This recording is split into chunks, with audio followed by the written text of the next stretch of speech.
വിചാരിച്ചു അല്ലടാ? എന്റെ മോനെ കൊന്നിട്ട് പെണ്ണും കെട്ടി സുഖമായിട്ട് കഴിയാമെന്ന് കരുതിയോടാ നിന്നെ ഞാൻ.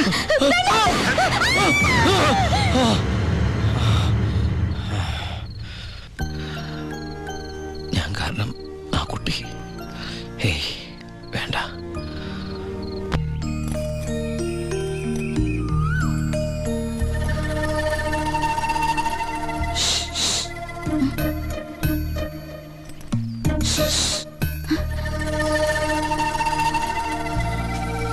പാമ്പല്ല, ഞാനാ.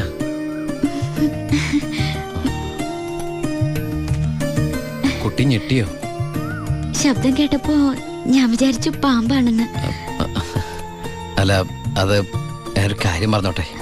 ആരെങ്കിലും കണ്ടാലെന്താ? കല്യാണത്തിന് മുമ്പ് ഇങ്ങനെയൊന്നും പാടില്ല. എനിക്ക് കല്യാണത്തിന് മുമ്പേ ഇങ്ങനെയൊക്കെ പാടൂ. കുട്ടി എന്റെ കഥയൊന്ന് കേക്കണം. കഥയൊക്കെ എഴുതുവോ? എന്നിട്ട് വല്ല വാരികയിലും പ്രസിദ്ധീകരിച്ചോ? ആ കഥയല്ല, ഇതെന്റെ ജീവിത കഥയാ. കുട്ടിക്കൊരു സത്യം അറിയോ? ആദ്യമായിട്ട് ഞാൻ ദുബായിക്ക് പോയത് ഫ്ലൈറ്റിലല്ല, പിന്നെ കള്ള ലോഞ്ച് കയറിയ. അവിടെ എത്തും മുമ്പ് ആ ലോഞ്ച് മുങ്ങി. ഈശ്വര, എന്നിട്ട് വല്ലതും പറ്റിയോ?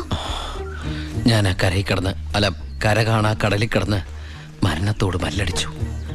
പിന്നെ എനിക്കൊന്നും ഓർമ്മയില്ലായിരുന്നു.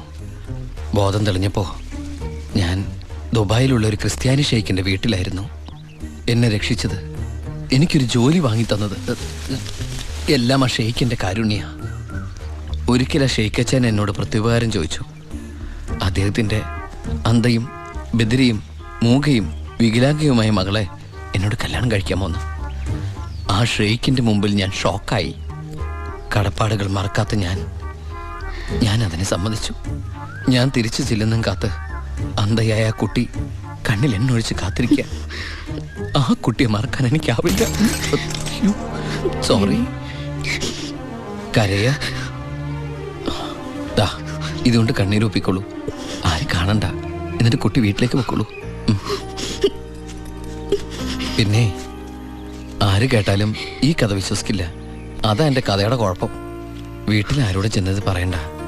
അവരാരെങ്കിലും ചോദിച്ചാ കുട്ടിക്ക് എന്നെ ഇഷ്ടായില്ലെന്ന് മാത്രം പറഞ്ഞാൽ മതി.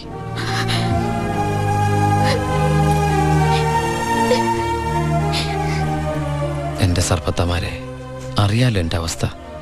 ഈ പാവം കുട്ടിയെ ചതിക്കാൻ എനിക്കാവില്ല.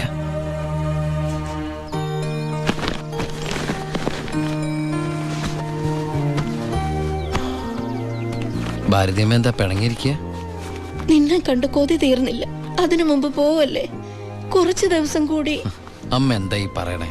എനിക്ക് ഇന്നെ തിരിച്ചു പോയേ പറ്റൂ. ഞങ്ങളുടെ അവധി എന്നൊക്കെ പറഞ്ഞാ ഏതാണ്ട് പരോള് പോലെയാ. പറഞ്ഞ സമയത്ത് തിരിച്ചെന്നില്ലെങ്കിലേ തൂക്കിയെടുത്തോണ്ട് പോവര്. പിന്നെ ആ ജീവനാന്തം ജയിലില്ല. അല്ല, വെയിലില്ലേ ഈ അറബിയുടെ അടിമപ്പണിയൊക്കെ ചെയ്തിട്ട്. ദുബായിൽ അങ്ങനെ ഉണ്ട്.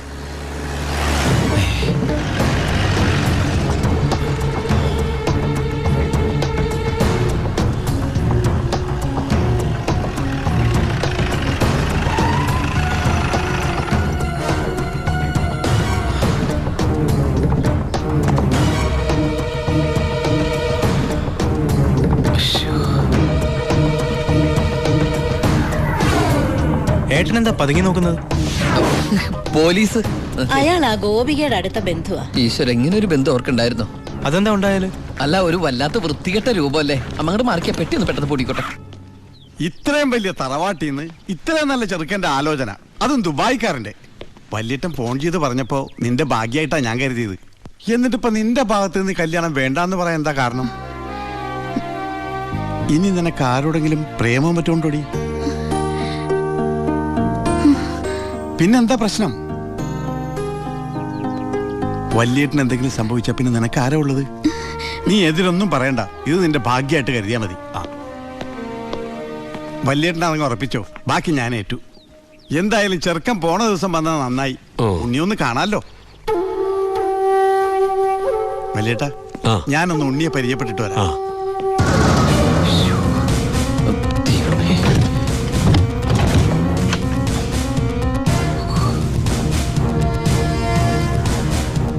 ഏട്ടാ, എല്ലാം എടുത്തിട്ടുണ്ട്. ഒന്നും മറന്നില്ലല്ലോ? ഒന്നും മറന്നിട്ടില്ല. നീ ഒരു കാര്യം ചെയ്യ്, പെട്ടെന്ന് ഈ സ്ഥലം എടുത്ത് ഇതുവഴി വണ്ടി കയറിക്കോ. മോളെ എല്ലാം ഓക്കെ അല്ലേ?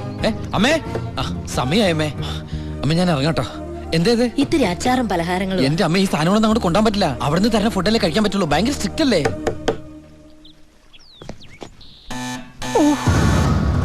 ആരോ ബെല്ലടിക്കുന്നുണ്ടല്ലോ. അല്ല എടാ ഹലോ അവിടെ നിന്നേ നിന്നേ. അത് പിച്ചക്കാരനാ പിച്ചക്കാരൻ. ഞാൻ 10 രൂപ കൊടുത്തപ്പോ 100 രൂപ വേണമെന്ന്. ഗൾഫുകാരുടെ ഒരു അവസ്ഥ നീ അവനെ ഞാനിന്ന് എടാ അവൻ അവിടെ നിന്ന് അടിക്കട്ടെ. നമ്മുടെ മനസ്സിൽ അടിക്കുന്ന പിച്ചക്കാരാണോ? നിങ്ങൾ വന്നേ മോളിൽ വന്നേ പെട്ടെന്ന് വാ. സാധനങ്ങൾ എടുത്തിട്ട് വേഗം വണ്ടിയിലേക്ക് എടുത്ത് വെച്ചേ. അമ്മേ ആ ആളനക്കും ഇല്ലല്ലോ. ചിലപ്പോ എയർപോർട്ടിൽ പോയി കാണും. ആ എങ്കി അടുത്ത പ്രാവശ്യം വരുമ്പോ കാണാം. പോട്ടെ. ഫ്രണ്ട് സീറ്റ് വെക്കണേ. വേഗം എടുത്ത് വെക്കേ.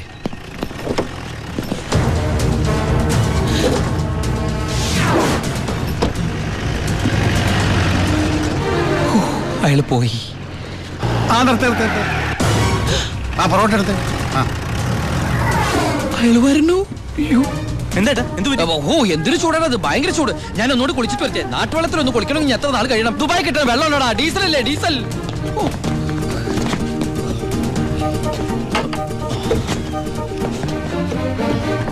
ആ ഞാൻ വിചാരിച്ചു പോയി കാണുമെന്ന്.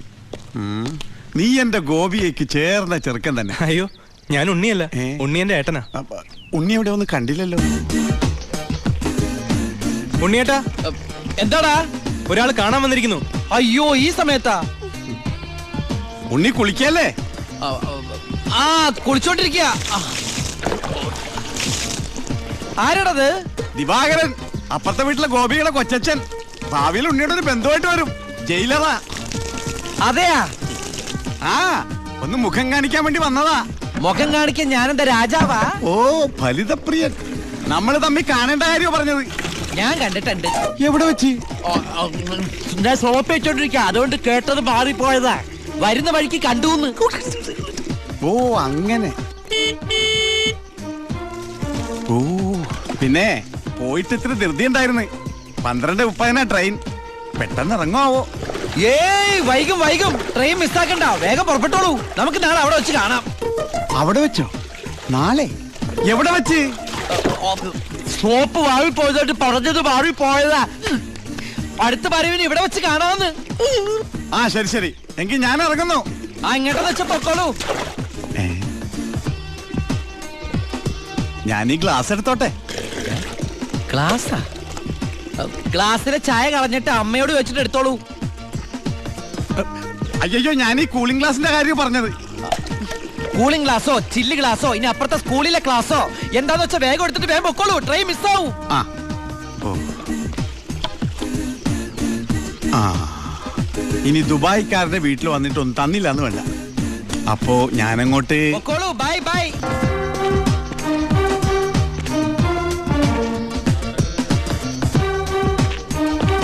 ആ ഇതാര്? പണ്ടോർക്കെല്ലാം വെച്ചിരിക്കണ എന്റെ ക്ലാസ്സാടാ. സത്യത്തിൽ ഇയാള് പോലീസ് അതോ കുള്ളനാ? കള്ളനാ? നീ നാട്ടിലൊക്കെ പോയൊന്ന് മിനിങ്ങിയിട്ടുണ്ടല്ലോടാ പരമശിവം. അത് സാറി ഗ്ലാസ് വെച്ച് നോക്കിട്ട് തോന്നണതാ. പരോള് കഴിഞ്ഞു വന്നപ്പോ നീ എനിക്കെന്താ കൊണ്ടുവന്നേ? വെച്ചാലിണങ്ങാത്തൊരു കൂളിംഗ് ഗ്ലാസ് അതില്ലേ? ഇവനാ? ഇത് ദുബായിലുള്ള എന്റെ ഒരു ഫ്രണ്ട് തന്നതാ. ഫ്രണ്ടോ? ആ ഫ്രണ്ട് എന്ന് പറഞ്ഞ ക്ലോസ് ഫ്രണ്ട്. ആ കക്ഷിയെ കൊണ്ട് എന്റെ വലിയേട്ടന്റെ മോളെ കെട്ടിക്കാൻ പോവാ. ചെറുക്കന്റെ സ്വഭാവമൊക്കെ അന്വേഷിച്ചിട്ട് പോരെ കല്യാണം? ഇല്ല പരമശിവ. ഞാൻ ആരാ? പോലീസാ. ആഹാ. ആ. അപ്പൊ ആ സംശയവും തീർന്നു. ഡാ, ഏ? ചെക്കനെ കുറിച്ചുള്ള ഫുൾ ഡീറ്റെയിൽസ് എടുത്തു. ആണാ? അവന് 24 ക്യാരറ്റാ. എന്റെ വ്യാകുല മാതാവ് എന്നെ കൊല്ലും. ചുമ്മാ ഇരുടാ. ഇത് കണ്ട? ഇതവന് ദുബായിക്കുള്ള കത്ത. എന്തിനാ ഇപ്പൊ കത്ത്? കാര്യം അങ്ങോട്ട് നേരിട്ട് പറഞ്ഞൂടെ? അതിനും ദുബായിക്ക് പോയില്ലേ? ആ അവൻ ദുബായിലെത്തി. ഇത് വെറും ഒരു കത്ത് മാത്രമല്ല, ഒരു ലിസ്റ്റ് കൂടെ ഉണ്ട്. ഒരു DVD, ഒരു TV, ഒരു മൊബൈൽ, അങ്ങനെ ചിന്ന ചിന്ന സാധനങ്ങള്. പോലീസല്ലേ മോനെ, ഓസിന് കിട്ടിയാ വിടുവാ. കാശിനൊക്കെ ഇപ്പൊ എന്താ വില? ടൈറ്റാ. ചിന്നാടൻ ബാബുവിനെ ആശുപത്രിയിലാക്കാൻ വേണ്ടി ലക്ഷങ്ങൾ ഏമാർക്ക് വീശിന്നാണല്ലോ കേട്ടത്. പോടാ പോടാ. അത് ശരി. അപ്പൊ അതാണ് അവനോട് കാണാത്തത്.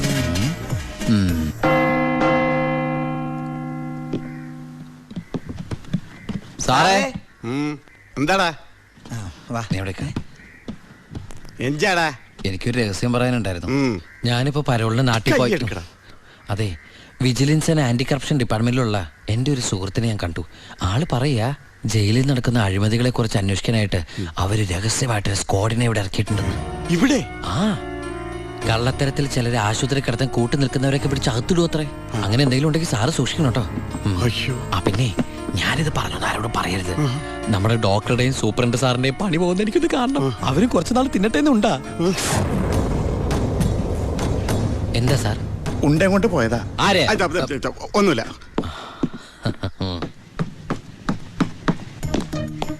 നീ 100 പേര് എണ്ണി തീരുന്നതിന് മുമ്പ് ചിന്നാടൻ ബാബു സെല്ലിലുണ്ടാവും. ചുമ്മാ എണ്ണടോ. 1 ആ 2 ആ 3 ആ. സത്യമാണോടു? അതെ സാർ.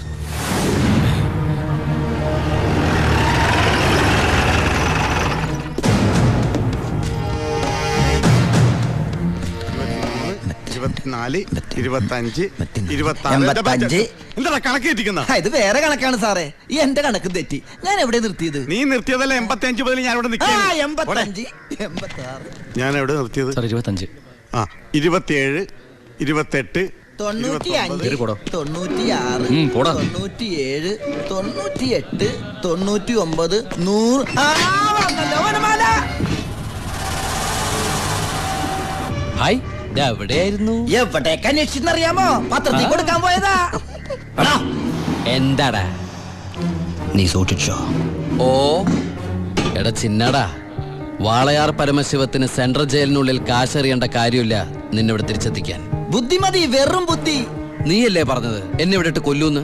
എന്നിട്ട് ഞാൻ പരോളിന് പോയി തിരിച്ചു വന്നപ്പോ നീ ആശുപത്രി പോയി കിടന്ന പിന്നെ എന്നെ ആര് കൊല്ലും? ഇവൻ എന്നെ മൂടോട്ടാക്കി അടങ്ങുള്ളൂ. പിന്നെ മതി മതി, പോയി റെസ്റ്റ് എടുക്കുക.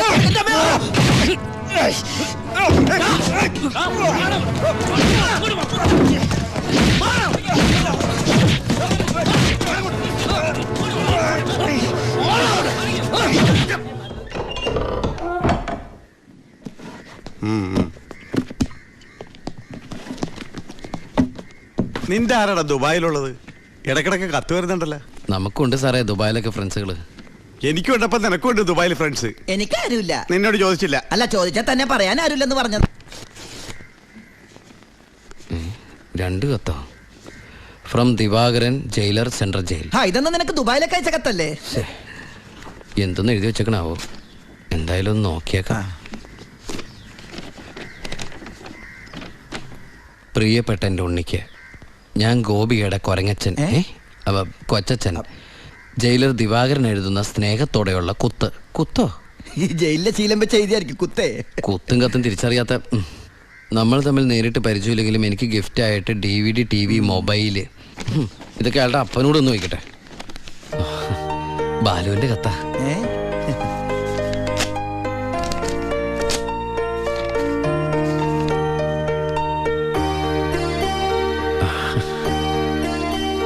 ബാലുവിന് SI സെലക്ഷൻ കിട്ടി.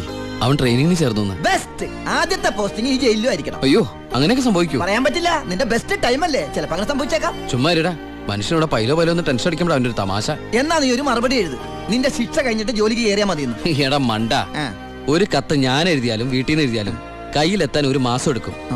ദുബായിലുള്ള എന്റെ ഫ്രണ്ട് കാസമിന്റെ പണിയാ കത്തുകൾ അങ്ങോട്ടും ഇങ്ങോട്ടും കൈമാറി അയച്ചോണ്ടിരിക്കുന്നത്. ഇത് ഞാൻ എഴുതിയ കത്താണല്ലോ. ചേട്ടാ, ഈ കത്ത് എങ്ങനെ ഇവിടെ വന്ന്? സാർ ആരെ നോക്കണത്? ഇത് കണ്ട, ഞാനിത് ദുബായിക്ക് എഴുതിയ കത്ത. ഇതെങ്ങനെ ഇവിടെ വന്നു? ഇനി ആ പോകുന്ന വിമാനത്തിൽ നിന്നെങ്ങാനും വിടതായിരിക്കോ? ആ വിമാനത്തിന് ഓട്ടയുണ്ടോ? അങ്ങനെയാണെങ്കിൽ ഇത് ആര് പൊട്ടിച്ചോ? അല്ല, ഈ പൈലറ്റുമാര് വെറുതെ ഇരിക്കുമ്പോ എങ്ങനെ വായിച്ചു? റെസ്പോൺസിബിലിറ്റി ഇല്ലാത്ത തെണ്ടികൾ, അന്യരുടെ കത്ത് വായിക്കുന്ന പട്ടികൾ. അല്ല, അനാവശ്യമായിട്ട് എന്തെങ്കിലും കത്തിൽ എഴുതിയിരുന്നു? എല്ലാ ആവശ്യമുള്ള സാധനങ്ങളാ. DVD, TV, mobile. ഇതിപ്പോ എന്റെ കൈ കിട്ടിയ ഇല്ലെങ്കിലോ? ഞാൻ ഈ സാധനങ്ങൾ പ്രതീക്ഷിച്ചിരിക്കില്ലേ? ഏതായാലും ഞാൻ ഇതൊന്നും കൂടി പോസ്റ്റ് ചെയ്യാൻ പോയത്. ഡോണ്ട് ഓപ്പൺ പൈലറ്റ് കൂടി പുറത്ത് എഴുതിക്കോ. അതെന്തിനാ? ഇല്ലെങ്കിൽ ഇനിയും പൊട്ടിച്ച് വായിച്ചാലോ? എഴുതി പോസ്റ്റ് ചെയ്യാം. അയ്യോ പാവം. ഈശ്വര, 1 മാസം കൂടി കഴിയുമ്പോ ഈ കത്ത് തന്നെ ഞാൻ ഒന്നുകൂടി വായിക്കേണ്ടി വരും.